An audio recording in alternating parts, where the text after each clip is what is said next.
All right,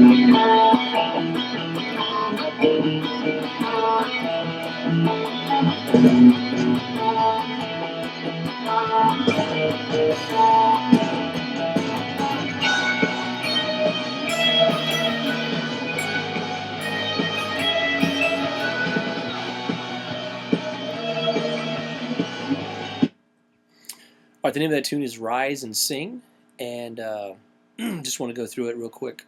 Should you wish to learn it, it's a pretty cool rock and praise tune, and it's not that hard to play, so it suits me pretty good. It's got some real impressive little licks in it that make it sound really difficult, but it's not. So let's take a look at Rise and Sing. The opening is this kind of free-form thing in B. So as you listen to the opening there just a second ago, it's got this, you're on B up here on the A string, you're on the 2nd fret. It's kind of, it just kind of plays, the drums play, and then it does it again. And you can choose to do that stuff or not. I think it's a deceptively easy song. It sounds kind of easy, but it's more complex than you give it credit for. So you can choose that beginning stuff or not, but I think it's going to require you to practice with the band quite a bit to get all that stuff in. It's up to you.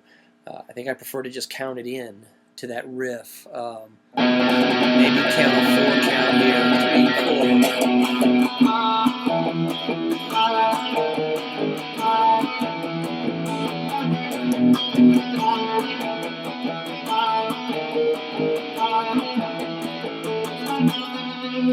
Alright, so that's the main riff that's played throughout the verses and kind of that anchor hook for this tune. And the way it's played is pretty easy. It's down in the B position down here when you think about the E string. So I'm on B, on the low E string.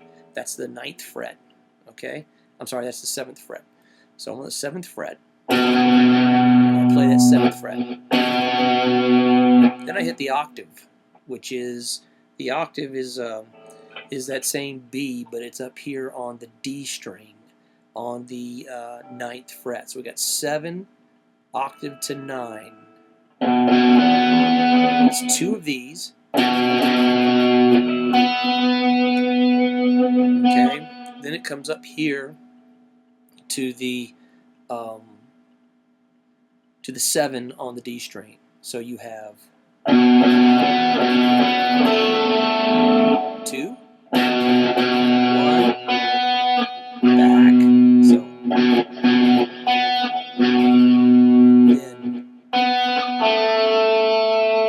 that's kind of a recurring motif, a recurring rhythm for each one of the other bass notes for that riff. So you have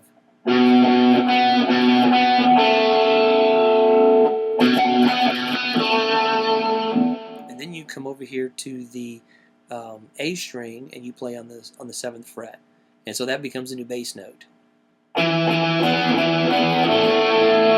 So this part is the same as it was. Then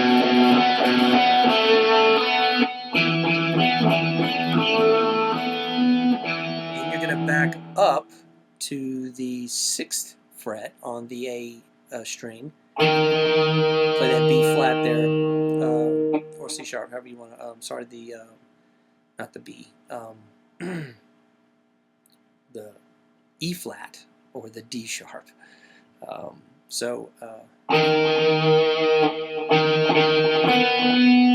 it's the same note, but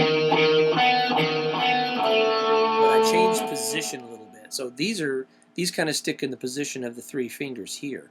When I come up to this string here, to this place, I have to use my pinky here, and it kind of makes it easier. I go into a sort of 4-finger position as opposed to a 3-finger.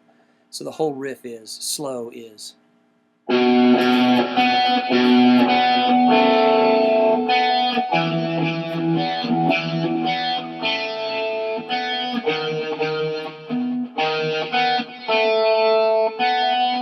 Back up. Then you have this little riff that goes. And that is simply 7, 9, 11, 9.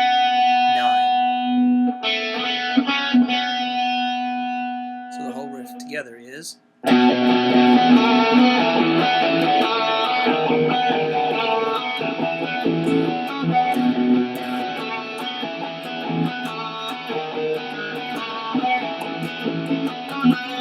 Okay, so that's excuse me. That's going to play throughout most of the song, the verses, and that's what that riff is. The other riff plays during the whoa part of the song, and it's down here.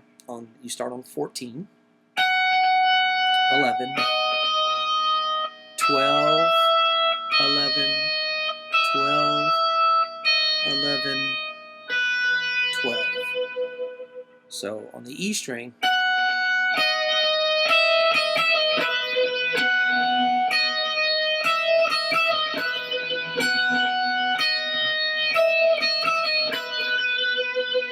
okay, also during that part, it depends on what part of the song, it'll play a B in that position right there. So instead of playing those notes, you could in fact just play a B, which is kind of like a D figure here. So if I take D, which is up here, and all the way up, that same figure right here becomes a B. But I kind of bar it, do that, and then this. So I add a pinky.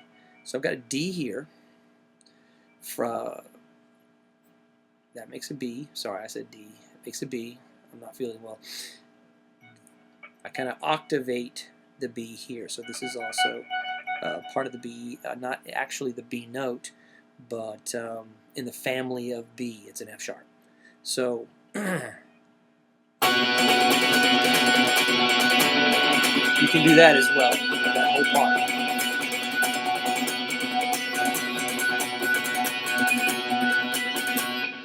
Okay, so the two parts really, then the chords are B, on the chorus are B, then B with a D sharp in the bass.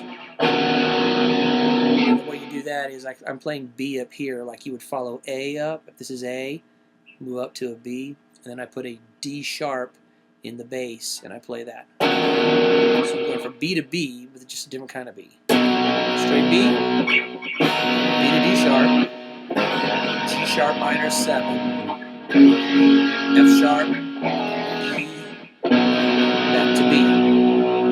The ending is the other tricky part, and you're just going to have to play with the band and decide whether you guys want to do the ending or not. The ending has those. Then there's these almost a beat and a half before it goes. And comes in. So let's play a little bit of the beginning of this tune, and it'll kind of go through it. Again, just then it kicks in again. You know, everybody's hitting cymbals and then it'll count in, kind of.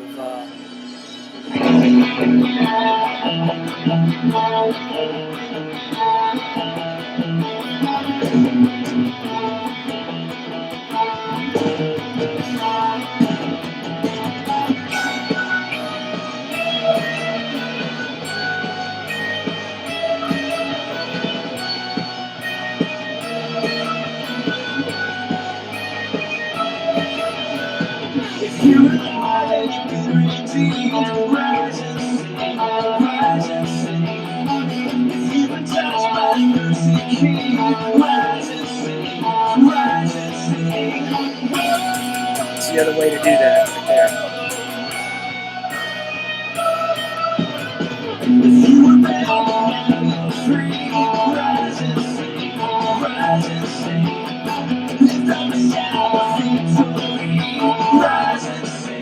Alright, just real quick before we end here on the sound I have here. I use a Pod XT Live, and what I have here is a plexi lead with not any effects, so it's just a raw sound. And I've added a bit of delay to it, so you can add delay or not. That's without delay, about out of time. I think the delay adds a little texture. Thanks.